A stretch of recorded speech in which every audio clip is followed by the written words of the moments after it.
মুসলমান ইমানদার আল্লাহর গোলাম, কথাগুলো দিল দিয়ে বুঝবেন।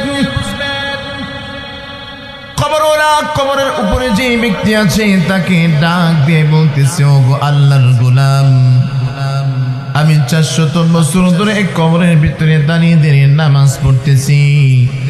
আল্লাহ পাক রব্বুল আলামিনের কাছে আমি দোয়া করেছিলাম, দোয়ার বিনিময়ে আল্লাহ পাক রব্বুল আলামিন আমাকে এটা সুযোগ আল্লাহ তাআলা দিয়েছেন। কিন্তু একটা কথা ভালো করে শুনে রাখো, দুনিয়ার হায়াতের জিন্দেগি আমি শেষ করে আসছি।